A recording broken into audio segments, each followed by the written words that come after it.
जैसा कि हम सब जानते हैं, वेस्टर्न देशों की मैक्सिमम कंपनीज ने रशिया के अंदर अपने सारे ऑपरेशंस फिलहाल के लिए पूरी तरह से बंद कर दिए हैं। सारी बिजनेस ट्रांजैक्शंस रोक दी गई हैं।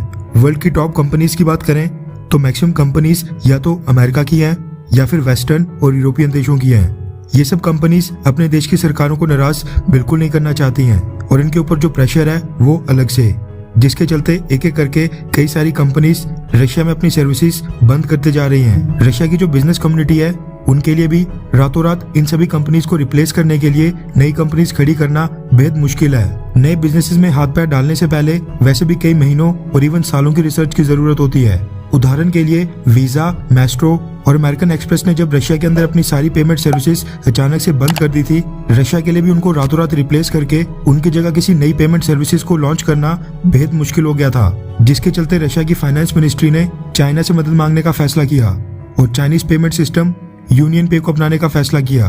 पेमेंट सिस्टम की तरह क्लोथिंग से लेकर electronics, mobile phones, applications, sports, beverages और कई सारे सेक्टर्स की कंपनीज रशिया से निकल रही हैं। ऐसे में किसी तीसरे देश की कंपनी जो पहले से ही उस फील्ड में काम कर रही हो, जिसको सेम फील्ड का एक्सपीरियंस हो, उसके लिए रशिया में सेम बिजनेस स्टार्ट करना उतना मुश्किल नहीं होगा। इसलिए कई सारे एक्सपर्ट्स ये कह रहे थे कि रशिया से जो वेस्टर्न कंपनीज लगातार बाहर निकल रही हैं, उनकी मार्केट अब भारत और चाइना की कंपनीज आसानी से एक्वायर कर सकती हैं।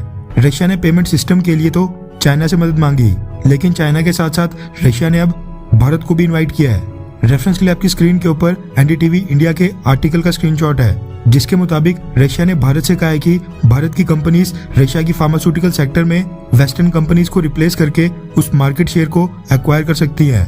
कोविड-19 के शुरुआत में अगर आपको याद होगा तो जब दुनिया के सभी देश लॉकडाउन में चले गए थे, तब भारत ने दुनिया भर के देशों को लाइफ सेविंग ड्रग्स, मेडिसिन और वैक्सीन भेजी थी और वैक्सीन मैत्री इनिशिएटिव के जरिए हमने अपने पड़ोसी देशों के साथ साथ कई डेवलपिंग कंट्रीज को भी कोविड-19 की वैक्सीन दी थी।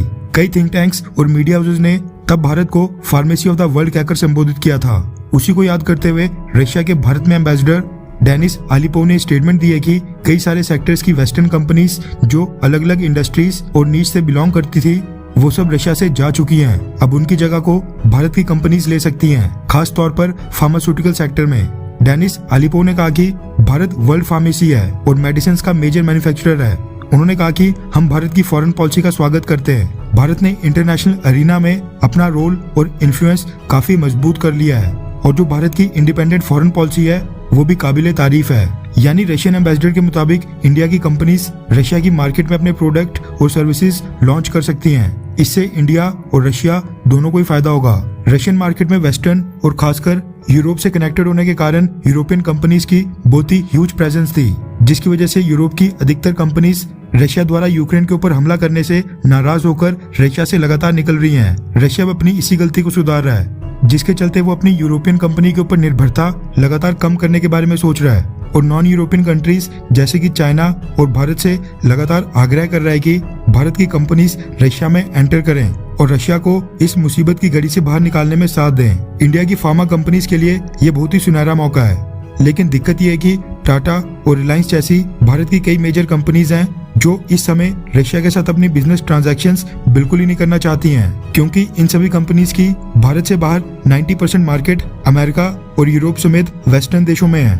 इनकी जगह भारत के स्टार्टअप्स और छोटी छोटी इंडियन कंपनीज के लिए रशियन मार्केट में एंटर होने की ये गोल्डन अपॉर्चुनिटी साबित हो सकती है। खैर, क्या इंडियन कंपनीज को रशियन मार्केट में एंटर होना चाहिए, हाँ या फिर नहीं? वेट एंड वॉच करना चाहिए। नीचे कमेंट करके अपनी राय जरूर बताएं।